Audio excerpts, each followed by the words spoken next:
Hi guys, I'm Terry and I'm from Zeatech, and today I'm going to show you how to build a desktop. But before I build it, I want to show you all the parts of a desktop. Right here you have your computer case, or your tower, as you will. And here, right here, here's the front of your computer case. Basically this encloses all of your components of a computer. So right here, there's a USB 2.0 and a 3.0. And here's your headphone jack and your microphone and power button.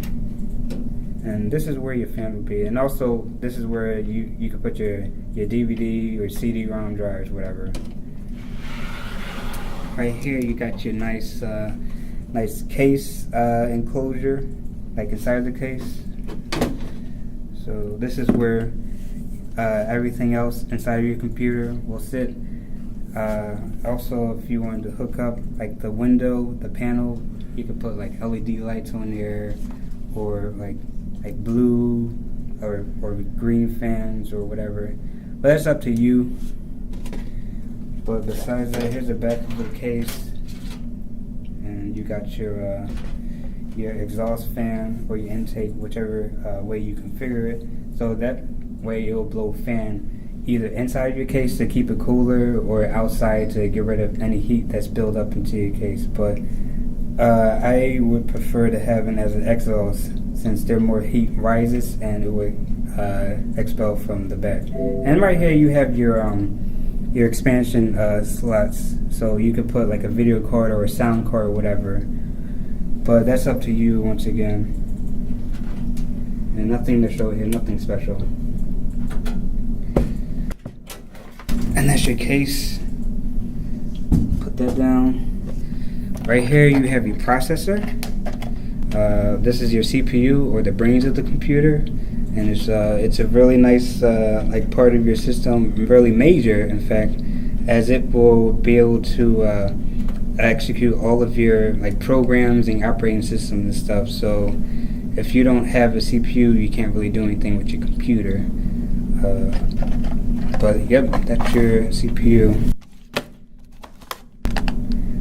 Here's your RAM, or the memory of the computer. Basically what this does, it helps you be able to manage all your programs being run at the same time. So if you have like Firefox and iTunes open, or maybe if you're like into more stuff like gaming or art like Photoshop, then you want to have more RAM in your computer. But besides that, you know, this is fine for what we're doing for it. This is 4 gigs. Right here you have your hard drive. This is your storage space for your computer. This will save all your photos and your movies and music and stuff. So this is a very important component of your computer. And however, there are many types of hard drives. There's only a couple types of hard drives, but that's for use for internal uses. But this one in particular, this is just a hard drive. There's other types that I'll be going into later, but this is just a hard drive. You know, it's pretty simple. Right here you have your CD or DVD drive, so you could put in your movies and your music and stuff, and also other programs that you need to install that are CD or disk space or whatever. And this is really handy. Really handy indeed.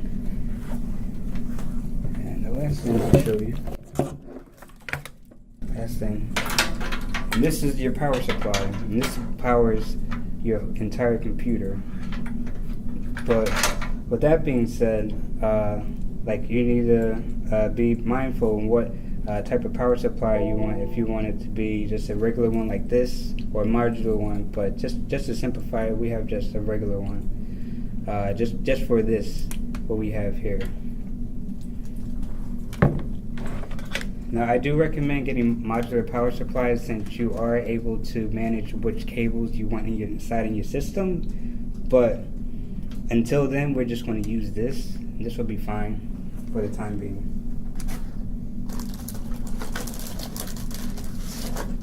And the last but not least piece of this system, which is the main mother component of this system, is the motherboard.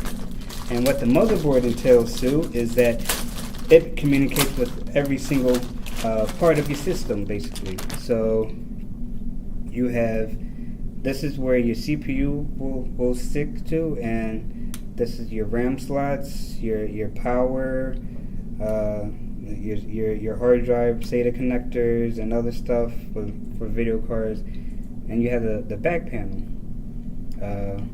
which is kind of important, because with this one today, with this one you have a video input for both VGA and DVI. So with this motherboard, you don't need a video card, which is pretty handy nowadays, just in case you just want to just have a simple system, which this is going to be. If you want a video card, I would suggest otherwise. Get your own video card, do some research on it. But besides that, this is a pretty neat motherboard for the time being. And this is pretty solid one from Gigabyte. Yep. So now we can get started on actually building the PC. So let's go. Okay, now we can start off building the computer by placing the motherboard inside of the case. Two things first before the motherboard is secured into the case: the input-output panel and the motherboard mounting screws. The input-output panel is responsible for giving access to common USB devices, video and audio devices to the outside of your case. It is also used to connect to the internet. Once you figure out where it goes on the back of your case, that will be set before we move on to mounting the motherboard in the case.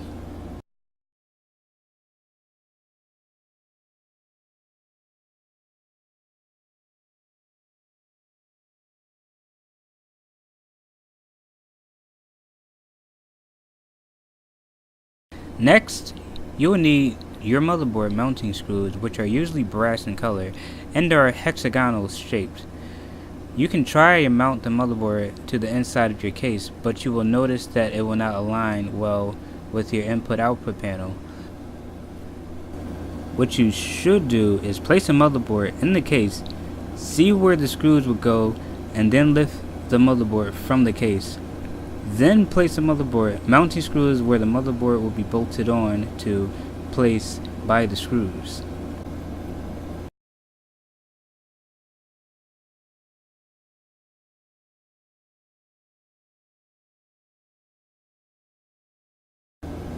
After that, you can then screw in the motherboard after it is aligned with your input-output panel.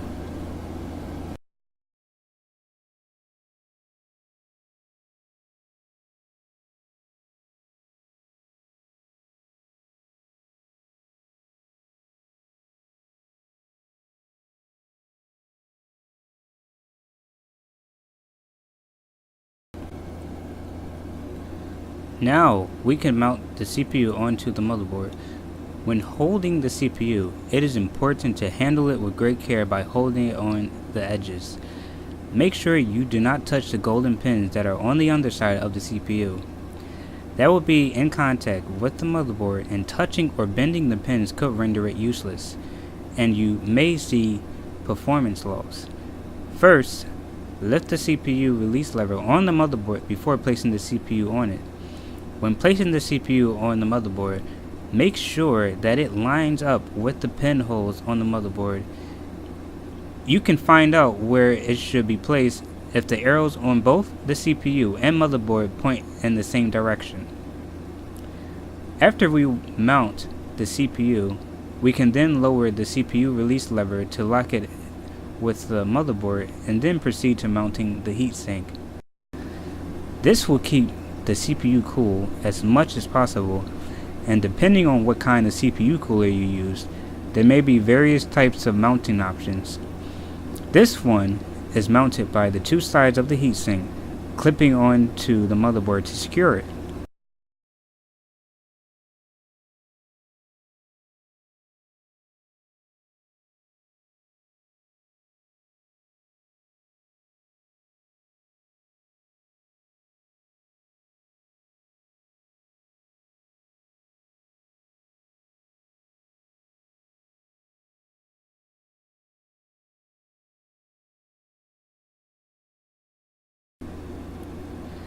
After installing the heatsink, make sure you plug it into the motherboard. You could fry your CPU if your heatsink is not powered on doing its job. Next, we can install RAM. To install RAM, you need to line up the RAM with the memory slots on your motherboard indicated by the gap on the RAM and the motherboard memory slot.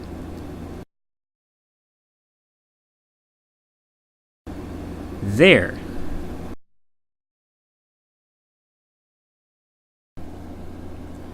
Computer cases are equipped with various cables that connect to your motherboard that could turn on your computer, display the power light, hard drive activity, and etc. Plug in these cables into your motherboard that your motherboard supports. Beware that not all of your case cables may be used depending on your computer case and motherboard.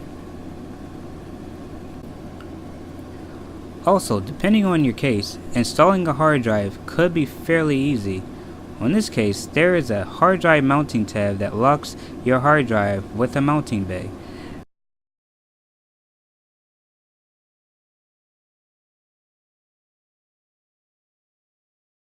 After you insert the drive into the bay where it can be screwed down to the bay, you would just place the tab into the mounting holes and twist it, and there you have it.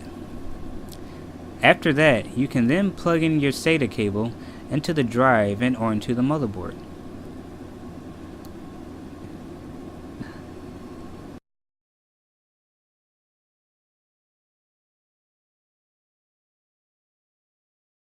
The last thing we will place is the power supply, or a PSU, which stands for power supply unit. Make sure your power supply can support all of the things inside of your computer. Also, when placing your PSU in your computer, it is best to place the PSU with the fan facing downwards. That way, there are no heating issues with the PSU. Once the PSU is positioned correctly, we can then screw in the PSU to the case.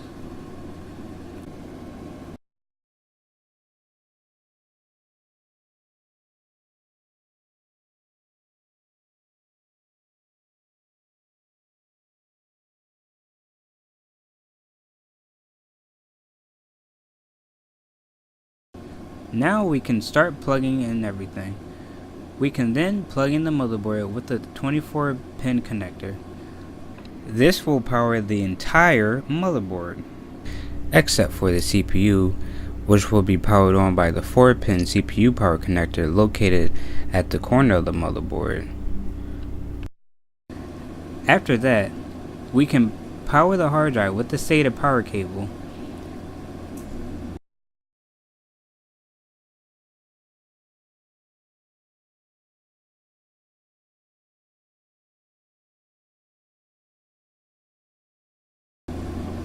Make sure you plug in your case fans too.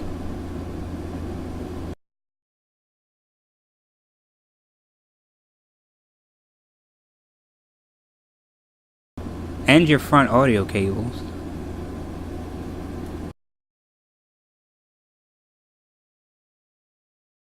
And your motherboard speaker.